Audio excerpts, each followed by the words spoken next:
Good afternoon and welcome to another edition of the xCollective. Did you know that increasing customer retention rates by 5% increases profits by 25 to 95%? Yes, today we're going to talk about customer success and its underutilized key for sustainable growth for early stage growth companies. And it's your pleasure to introduce to you Oksana Afonina. Oksana, welcome. Thank you for coming over and taking time for this podcast. Much appreciated. Sure. Thanks for having me here. Of course. Oksana, you are, you were previously the head of customer success for HubSpot in EMEA and currently head of partner success. Mm-hmm. Maybe before the background and everything I want to know about you, what is the difference between customer success and partner success? Yeah, good question. I think this is very specific to HubSpot. So customer success, in classic understanding, is working with direct customers. So we have such function at HubSpot as well. Partner success, it kind of like customer success, but for partners. So for companies like yours, like RocketX, companies who work with other customers, who resell HubSpot and help other businesses to grow. Mm-hmm. So partner success is a team that works with partners and resellers of HubSpot. Perfect. Well, now we got this straight, Oksana. I'm super happy to have you here in the building, and we had a really entertaining conversation before we meet today in this super bloody hot room. Tell me a little bit about your background. Obviously, I would like to understand more about your tenure with HubSpot, but also what you've done previously. Tell me a little bit about your background, please. Yeah, sure. So I'm with HubSpot for 2.5 years, and I started as a manager on a partner success team, and then we had a bit of a restructure. I was leading the customer success team and partner success team. So now I'm back to partner success. So kind of back to where I started. At the moment, my team manages partners in DACH, Nordics, and Benelux region. So kind of all the Northern Europe. And as I said, we help companies like yourself to grow your businesses, but also to grow businesses of the customers that you resell and you support in this. My previous background, so I'm in tech industry for about 10 years now. My background is mostly in performance marketing. So I worked at Google, Facebook, and AppLovin on the marketing side of things. So I was working mostly with SaaS advertisers and B2C companies, with gaming developers, helping them to utilize marketing platform, basically. So performance marketing was in my life for 9 years, and I think a lot of sorry. And then you made a move. And then I made a move to SaaS and to customer success. But I was always in customer-facing roles, client-facing roles, sales, partnerships. I was managing teams that work with customers. So kind of staying in the same area, but changing the lens a little bit. Cool. And overall, my background is and always was in marketing and advertising. I worked in B2B events. I worked in outdoor advertising, in publishing house, and all of that. So yeah, for over, I think, 20 years now, it's all been around marketing, advertising, and business. Cool, yeah. Perfect. And what is your, what are your key drivers or your key personal ambition in your professional career? I think they changed many times. So I personally love being in tech industry because, I mean, what not to love here? It's super dynamic. It has all the coolest people in the industry. Lots of things are changing. And it's also quite broad. So I naturally tend to change things a lot. I love new projects and just having new initiatives around. Mm-hmm. So tech has a lot of this. I think like all the newest and best things happen in the industry. So this is kind of why I'm here and how I see my career developing. And cool. Specifically for being on the customer facing side, I just love being on the side of the platform because I think it allows to see you inside so many businesses that you wouldn't necessarily see. And I think you, in your company, RocketX, you know this because you work with lots of companies, so you have insight into how different industries work and how different businesses structured with different business models. So for me, this part and staying on the customer side is also an exciting part of my career. And I can totally relate to that. It's a very enriching experience, working with so many different companies and understanding what different archetypes of business there are and what works and what doesn't work. That is definitely very enriching. Cool. And obviously, today we're going to talk about the role of customer success, the scope of the role, and how to get started, how to essentially build your operating model. But before we do this, you work at HubSpot, and HubSpot has developed its own, let's say, philosophy to customer engagement in general. Can you elaborate a little bit on this? Yeah, I think the HubSpot's methodology, concept, philosophy is quite interesting, and it's very different to the classical, so to say, how business approach work with customers. So we're all familiar with the idea of funnel, right? So when you have marketing, driving awareness, driving leads, and then you have sales, and then eventually it all filters down to customer success or anybody who handles existing customers. The HubSpot philosophy is called flywheel, and the idea is like it's completely different to funnel, because all teams and all functions and all roles in your company, they touch customers in different ways. So it's not that sales finish their job and then it's only CSM, or marketing finish their job and it's only sales now. It means that all your teams can be feeding into each other and working towards each other in this life cycle journey of a customer within the company. So I think this is the main difference and the main philosophy of HubSpot. Clear. And would you say this is applicable for companies of all, let's say, maturity stages, or is this specific to HubSpot from your perspective? Oh, I would say it's applicable to everyone. I think the maturity of the business. So I think the audience here is mostly like startups and scaling companies. I think it will be the maturity of your company, maturity of your flywheel, because the larger is the company, the more roles and teams you may have in the company generally. Yeah. So then your flywheel kind of will be bigger, and the more teams will be involved. But even if it's a small company and everyone works on the customers, it still means that even within the company, your functions will be kind of circulating around customers. So I think it's the concept itself still applies. Yeah. It's just the matter of the scale of the company. So it's a more, let's say, holistic and integrated approach to customer engagement than the more classical, let's say, sort of linear funnel approach. Yeah. So we are looking here at the customer journey, as you say, not linear, but, as a cycle. Yeah. It's evolving all the time, and every team has, to play. And can you describe, the different phases or the different stages, if you will, within this flywheel? How does it work exactly? So the idea would be like, classically in the company, you have different organizations and different teams. We also have a marketing team, we have a sales team, we have customer success team, we have support team, and all of this, right? So, but the processes are built in a way that they're all revolving around the customer. So HubSpot has very strong customer first philosophy, and then every team feeds into each other, and they're all interconnected, right? So, as an example, I can give is, for example, customer success team works with the customer or with a partner, and if they have a good success story, they work with marketing to release a case study, and then it feeds into how marketing is doing their marketing campaigns, and then sales team can also be using this. So this is kind of how understood. It and many marketers, or let's say people working in revenue departments, also use this funnel as a way to structure their metrics and report on how they're contributing to the business. Yeah. What would you say that this flywheel, what is the impact of the flywheel model on how to work with the right metrics and to see if you're contributing in the right way? Yeah, that's a good question. So again, like all our teams, they have different metrics. So marketing metrics would not maybe apply to the customer success, but the idea here that because they're interconnected, for example, in customer success, one of the metrics we have is the number and quality of SQLs, the qualified leads that we submit to sales, right? Yeah. So it means that, yes, we work with the customers, but on the same time, we work with the sales team and help them to surface opportunities. So I would say metrics are still different. Sales is sales, and customer success or marketing or support is very different, but metrics would feed into each other as well. Okay.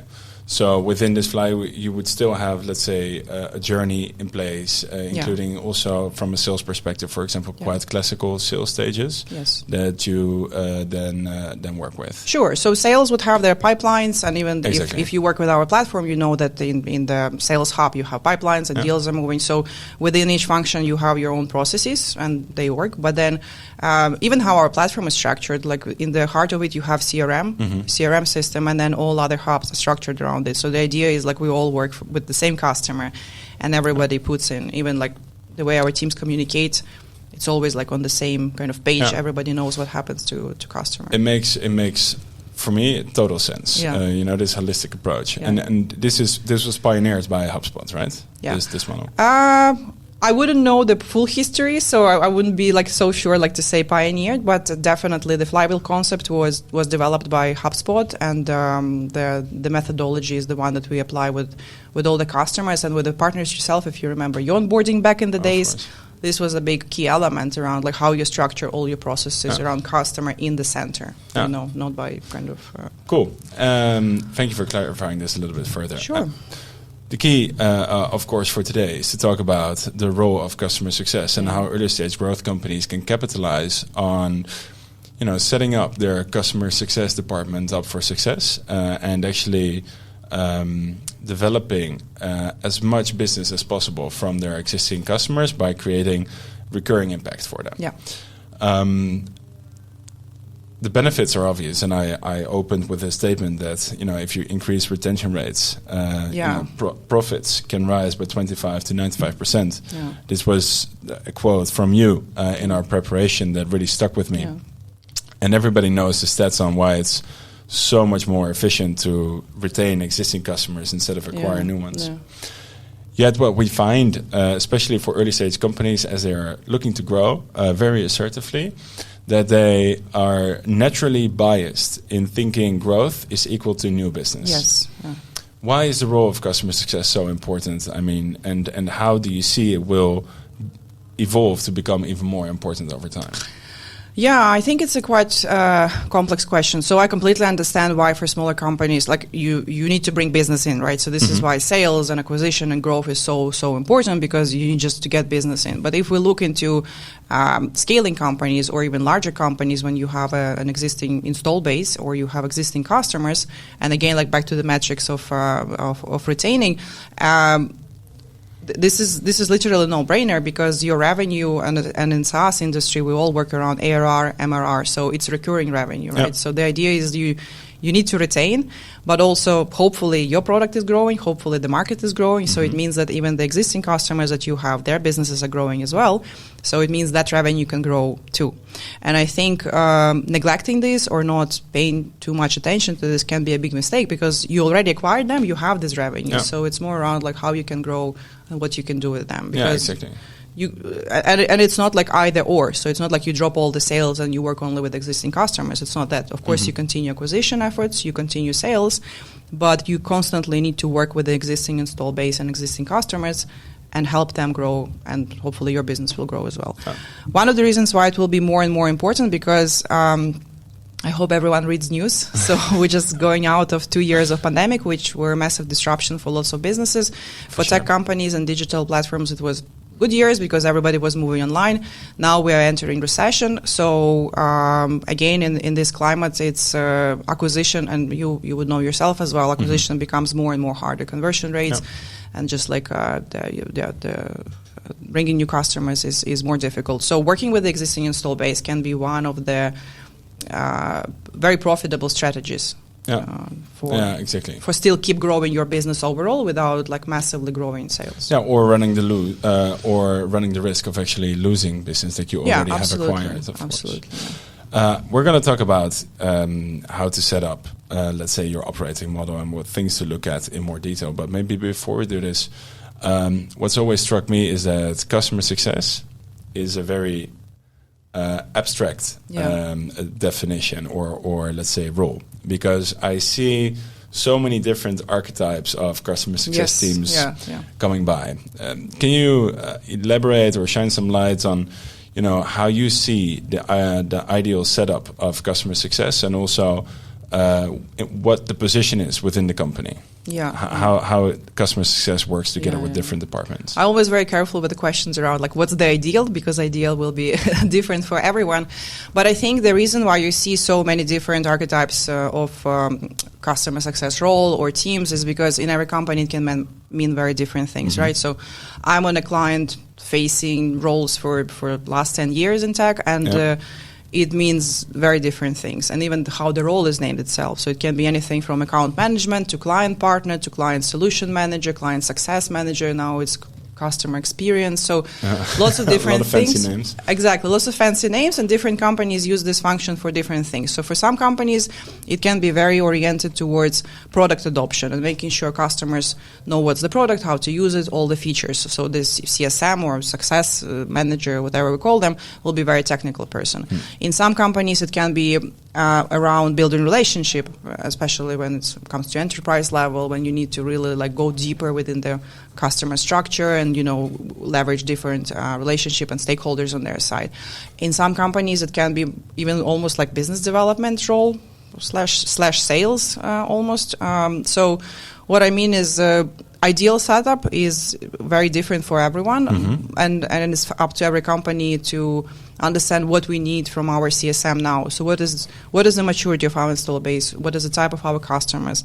What is the segmentation we use for us internally? And then this is what your persona of your CSM will emerge there. Yeah, okay. So essentially your business model and your client archetypes, if you will, really also determine the setup of the team. Absolutely, yeah. And I would imagine that in smaller companies, startups, a customer success manager would be a person who does everything post-sale. They do onboarding, they do troubleshooting, they do technical consultation to customers, they do maybe little upsell or anything like that.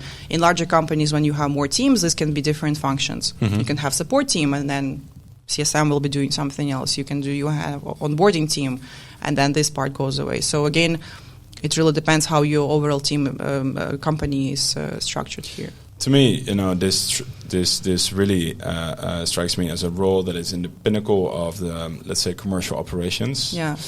How do you communicate effectively? Well, maybe I should rephrase my question.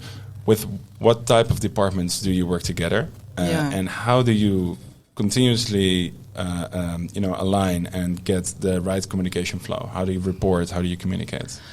Yeah, so again, short answer would be with everyone, because the idea is for customer success, if you think this is where the customer ends after doing everything. They've seen your ad, they had the demo with the sales, they maybe read your blog or knowledge base, and now they are with a success manager, CSM. Let's call them CSM.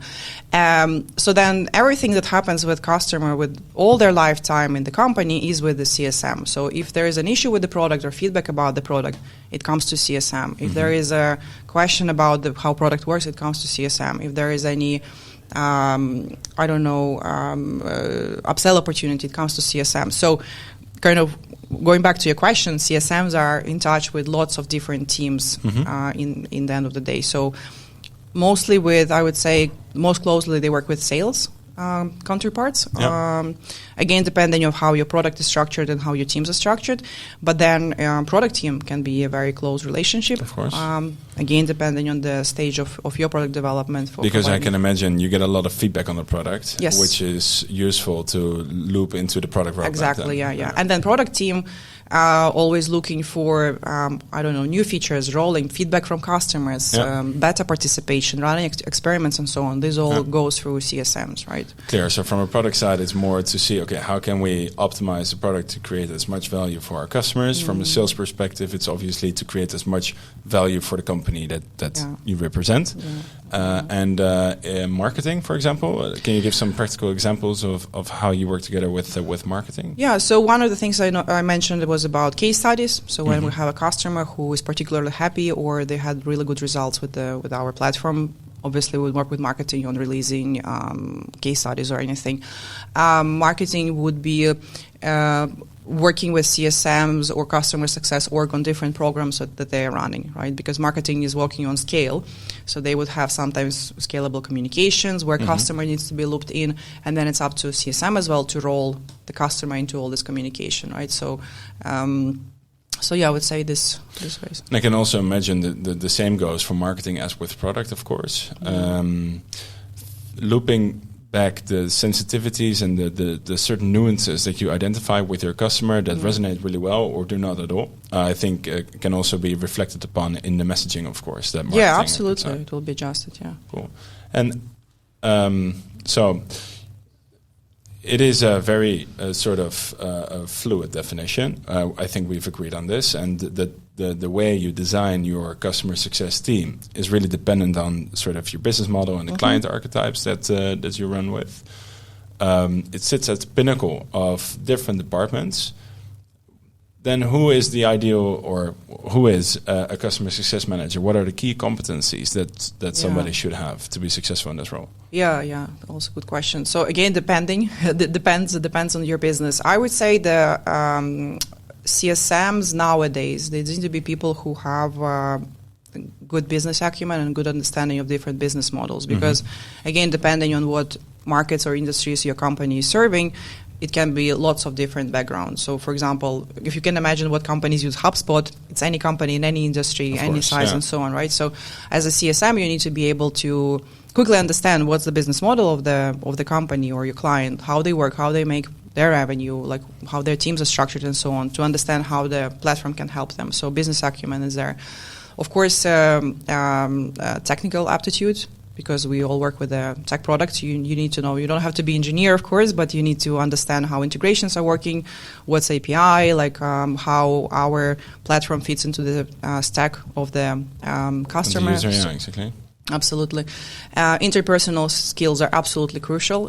Again, depending how your customer success team is structured, it can be very scalable operation, but mostly it's you have one-on-one relationship. You need to work with the different people and different stakeholders on the customer side. You work with C-level. You work with the people who, hands-on and implement the platform. You need to be able to communicate to all of them. And the same, because what we discussed, CSM is connected to many people on the internal side of the company. They need to be good at stakeholder management. Exactly, yeah. So when you're like, okay, there's something is happening, how do I loop in marketing? How do I loop product team? Like sales needs to be involved. So you need to be like a bit of a project manager almost here. I would say this would be the... Oh, and maybe the last one would be around portfolio management, depending, again, like how your company is structured. If your CSM covers large number of customers, they need to be just really good with prioritizing and keeping in mind and having their own like flows and, how I segment my portfolio. Like, what's the priorities? Where do I need to put attention now? Like, which customer needs more product knowledge and which one needs a bit more, contact with sales or whatnot. So I think it also depends a lot on, again, the type of customer that you work with, right? So how your customer base, what type of companies it constitutes, and also the type of engagement that you have with them. Whether you are selling enterprise software or selling, let's say, a plugin as an add-on to a system that they use, it's a whole different type of engagement that you probably have. How can you segment this into different, let's say, ways of engagement from a customer success perspective? No, this is an excellent question, and I think this one is a key for really setting the customer success team. It's really paramount, understanding, obviously, your business model, but also starting segmentation of customers as early as possible. So, of course, when you're a startup, you have 10 customers, all the company works with them, right? But when you grow, when you scale, you have more and more business coming in, and if you don't understand what is the segments of these customers you have, that will be difficult to build the team on top of it. So segmentation can be very different here. So just on top of the mind, things around like geographical languages and all of this. So customers from Italy work very differently than customers from Norway, because of the legislation, cultural because of the cultural, because of the economic situation in the countries. Older customers behave also differently than newer ones.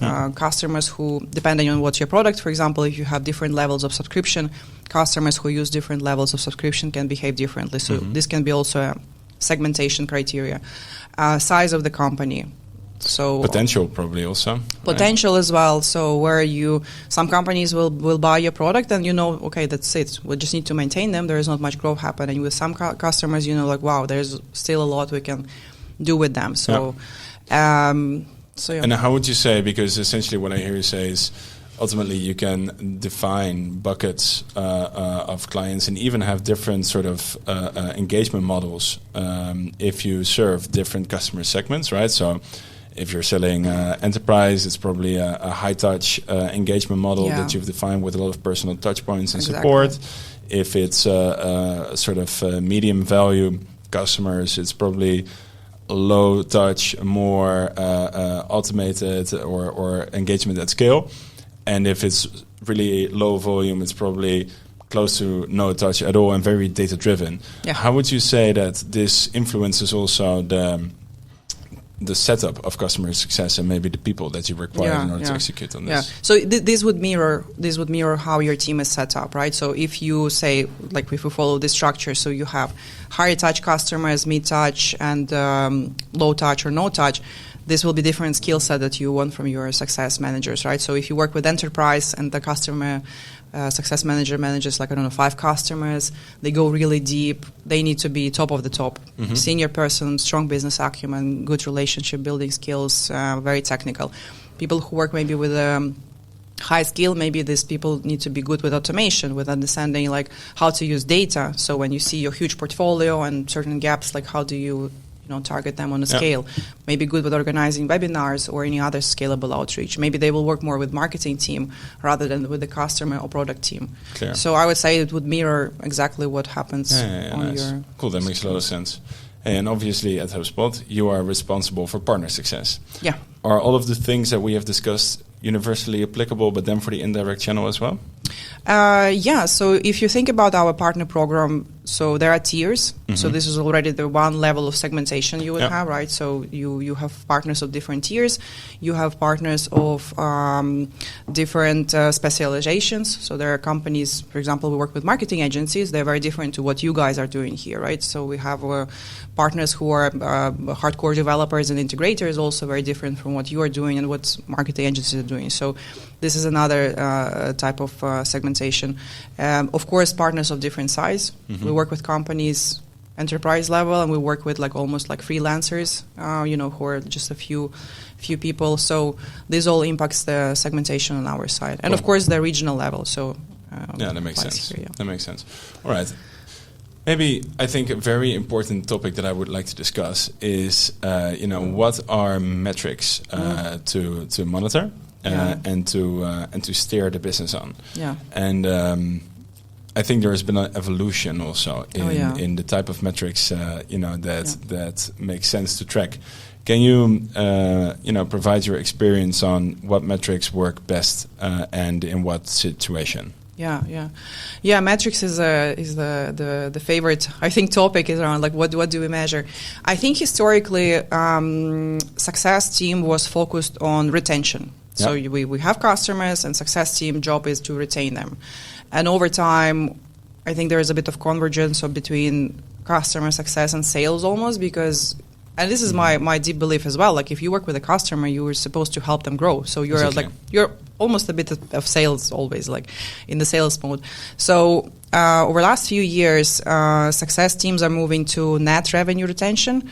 So it's not only retention of existing customer base or existing dollars that you have, MRR or ARR, but it's also like how you have grown them. And especially it's relevant to companies who have a lot to offer. So for example, for HubSpot, we have lots of hubs, we have lots of features, so there's always something we can be offering to customer. And there's always, if customer grows, eventually they will grow their usage of our platform. So net revenue retention, I would say, is the one of the key metrics in success now. Part of it is retention purely.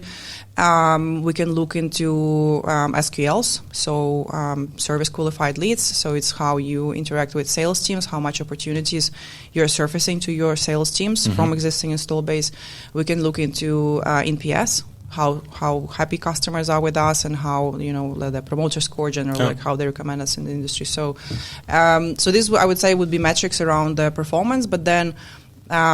Depending on what you want to improve, you can look into metrics around engagement, for example, like how often and how your team generally engages with the customers. Is it calls? Is it emails? Do you have meetings? Do you have QBRs? Things like this. Again, depending on the segmentation that you're having. So, Do you have some best practices on let's say, defining process for client engagement within the customer success role?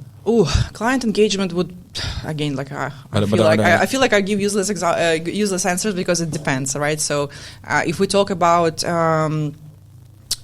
customers, so it's less about the metrics. So I think the metrics around engagement, they would be more coaching metrics for your team. So I would say they're like your target, but they could be a good correlation around like why certain things are happening. So for example, if you see high churn rate within a certain cohort of customers, you can look into what was the engagement level. If no one talked to this customer for like half a year, maybe this is your answer. Like that's why they're churning, because nobody engaged with them. So I would say that engagement metrics, they're less of a target, but they're more of, they're there to understand what could be the cause or what could be the not cause. So, for example, we see a strong correlation with high engagement, high renewal rates, and higher growth. You talk to customers, you update them about the product, you check with them on their business. And probably also the inverse, right? So if there's a lot of support requests and a lot of tickets, then probably that's an indicator of potential churn. Yeah. You can have this. You can have the roadblocks as well. On in our system, we have something called roadblocks. So, for example, if customer has an issue with the product,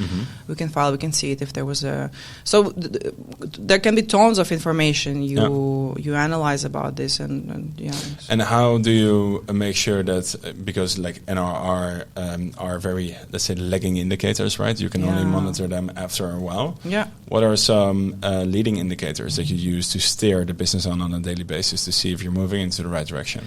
Yeah. So this would be something around forecasting, something around like how well you understand what happens in your renewals cohort. And I think this is one of the issues that I see happens a lot with lots of customers and partners and generally businesses.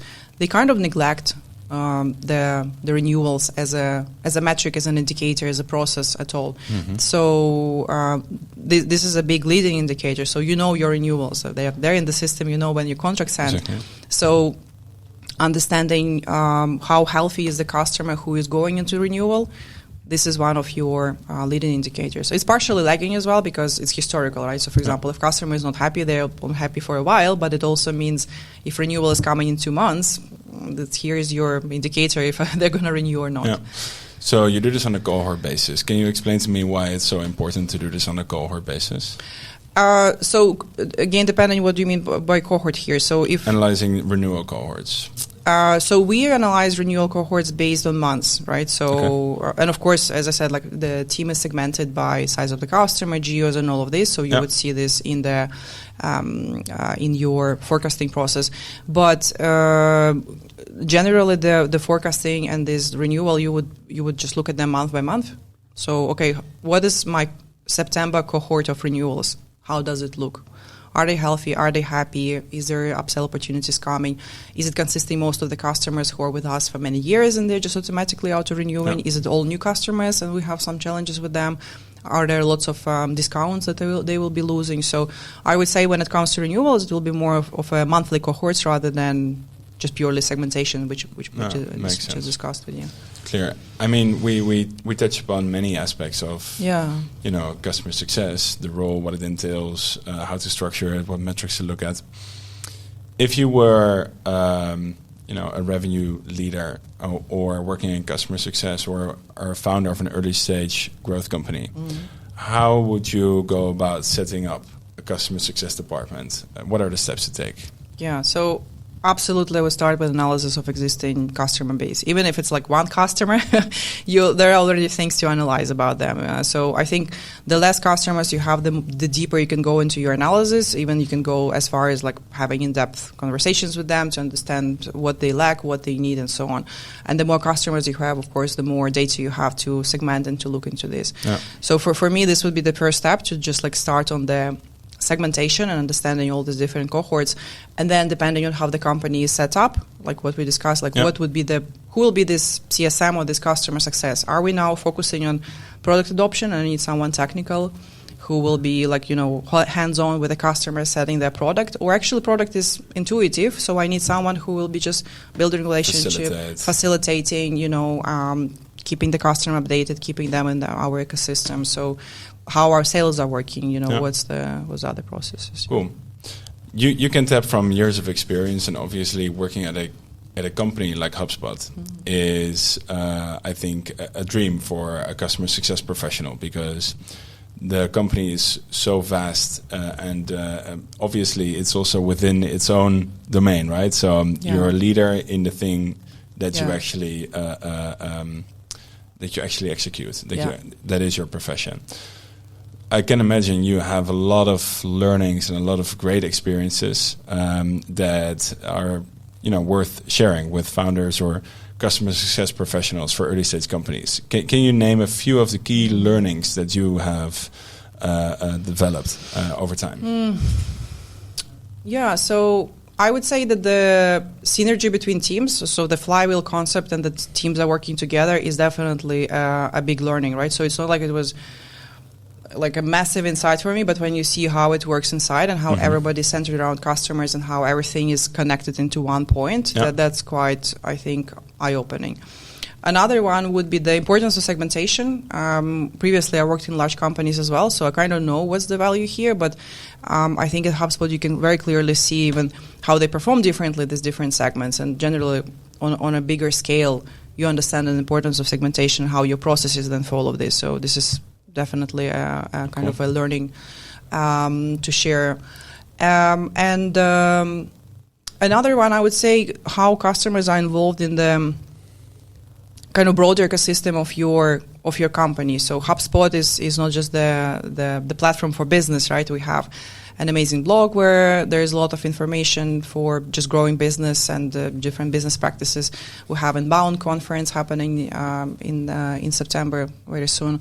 We have Academy. So I think it's very important to kind of embed customers into your philosophy, into how you work. So HubSpot has one of the highest NPSs globally. We have something crazy, almost like 100%. Wow. So this is of course because we have amazing product, amazing teams, but it's also what you preach. Yeah, but it's also around like how our ecosystem is structured generally. So I think this is a big learning for companies for like, do I have actually a community around my product, like, or like what else is there except the tech setup. Yeah, exactly. So it's cool. And is there one final piece of advice that you would maybe like to provide to the audience? One key learning or a thing not to do? Yeah, one thing I would say: iterate and constantly reorganize and optimize things. So everything we discuss now, I was saying a lot like it depends, and you will see like the more your business is growing, the more teams are changing, the structures, you will need to change the customer success team as well. Review your metrics, review what's important, how you work with customers and all of this. So iteration is crucial. It's a learning process, and probably you will have to reinvent yourself over and over again. Absolutely, right? Yeah. And be experimenting. I think it's very important to run like pilots time at a time. So when you set up your team, when you have your metrics and processes, run a pilot with a smaller cohort of customers to see how they react, because you will have learnings, and then maybe next iteration of your team or approach to customer success will be different based on that. Super. Oksana, thank you very much for being here today and for all the great insights. I think it will be invaluable for the people listening and all the growth professionals within the start and scale up scene in Europe. Thank you very much. Super. Thanks for having me. Cheers.